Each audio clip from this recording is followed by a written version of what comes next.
Alright, here we go. We're dealing with production externalities and curve shifting. A student came to me after the end of the workshop yesterday and said, look, I still don't understand about which curves to shift. Okay, so let's get in and sort that out. Alright, so we're dealing with a production externality. So straight away, that means that we've got to draw in the supply curve. So what I can go, supply equals marginal cost. Now, what we've got here is that we've got the marginal cost plus the third party cost. I'm saying it's third party cost because we're dealing with a negative production externalities. So what we can imagine is that the environment is the third party and some damage has been done to the environment. In other words, the environment has experienced or absorbed a cost. So what we can do is we can add those two things together, and that's going to give us the marginal social cost. Now, to get a bit of handle on this, why don't we put some numbers in? So look, let's say that the marginal cost per unit of output is $20.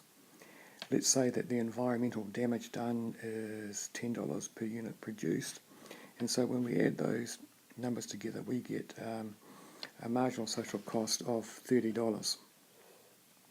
So what we can clearly see is that the marginal cost is less than the marginal social cost, or spin it around the other way, the marginal social cost is greater than the marginal cost. So that tells us where we need to draw our curve, our marginal social cost curve. The marginal social cost curve must be above the marginal cost curve. Alright, so let's go and draw that. Let's put it in. Marginal social cost curve. So let's test it out. Let's come down here. Let's just take a quantity. That's meant to be a straight line, but it's not, so we'll just pretend it is. So that's the marginal cost, and that's the marginal social cost. Yep, we have done that, haven't we? Alright, now, we assume that there are no consumption externalities. So what we can do is just draw in the demand curve, and we know that that equals the marginal benefit. Because there are no externalities, we also know that that equals the marginal social benefit. Alright, so what we've done is we've added on the cost of the damage to the environment. That's what we've done by shifting that curve, and by shifting the marginal cost curve and then calling it the marginal social cost curve. So what we've done is we've gone from this equilibrium, which only gives a partial accounting of the costs of production, to this equilibrium, which gives a full accounting of all the costs that are associated with the production of the particular product, whatever it happens to be. This is the equilibrium that we want to be operating at, not this one. So the question is, how can we go from here to there? Well, look, if that's the cost, if that's the third party cost, why don't we make that equal to a tax? And then why don't we impose that tax on the market? So here's the tax going on. And so by imposing the tax on the market, we drive the equilibrium from this position to this one. So have we got the desired result that we want? Well, look, let's check it out. So looking for price-quantity combinations, price-quantity combinations. So what's going to happen? Well, the tax is going to have us charging this price. As a result of that higher price, a lesser quantity is going to be produced. Is that what we want to have happen? In this particular case, the answer has got to be yes. We want less produced when we fully account for all the costs associated with the production of a particular product. Did you get it? Hope so. Because what we'll do is we'll flick on to the next page where we'll look at a positive production externality. So it's kind of the opposite of what we've just modelled. So let's go and do that now. Here we are. So I'll just put in the axes. Alright, so again, we're dealing with a production externality. So we put in our supply curve. So we say supply equals marginal cost.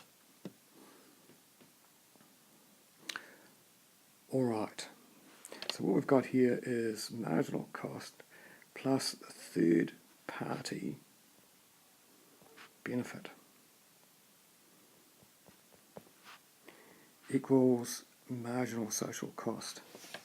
Now you need to think of a benefit as a negative cost. A benefit is a negative cost, because that's what it is. A benefit is the opposite of a cost, isn't it? So let's do our accounting to try and make some sense of this and work out which way we need to move a curve. Alright, so what we've got here, let's make the marginal cost $20 per unit of output.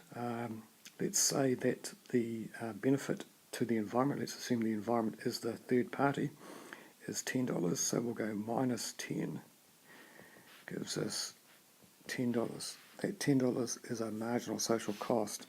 So let's work it out. What are we saying here? Well, we're saying that the marginal cost is greater than the marginal social cost. Or we could spin it around the other way, couldn't we? We could say that the marginal social cost is less than the marginal cost. So that means that the marginal social cost curve must be below the marginal cost curve. All right. So let's just draw that. So that's going to be our marginal social cost curve. Again, look, if there's any doubt, let's go and test it out. That's quite poetic, isn't it? If in doubt, let's go and test it out. So let's just choose this quantity here. This is going to be the marginal social cost. That's going to be the marginal cost. Test it. Is the marginal social cost below the marginal cost? And the answer is yes. So we've shifted our curves correctly. Right, well, we're not dealing with any production externalities, so what I'm going to do is I'm just going to put in our line. So this is demand equals marginal benefit equals marginal social benefit. Yep, that's right, if you were saying that, and just talking to yourself. So what we've done is we've added on the benefit, haven't we?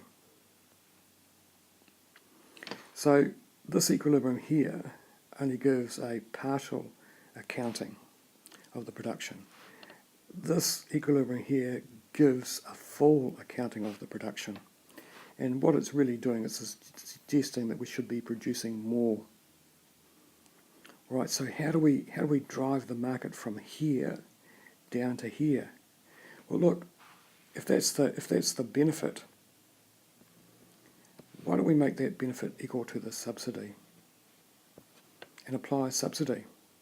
So there you go, I'm applying a subsidy. That means that for every unit a producer produces, he gets some money for having produced it from the government. That's what we call a subsidy. All right, so what we can say is this is the marginal social cost curve. It's subsidised.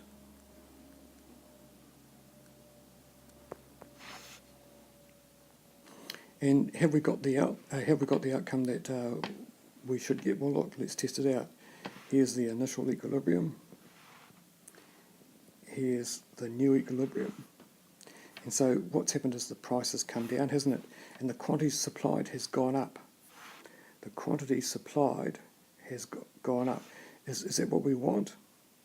Well, it's got to be a definite yes. Right, look, that's it from me. This is my second pencast using this new application. If you like it, you can let me know. What I need is some feedback. Was I too quick? Was my voice loud enough? Were the diagrams clear enough? All right, well, that's it from me for now. Catch you. Okay, I guess we'd better tidy things up by just drawing those two diagrams without all those extraneous lines. So here's the first one.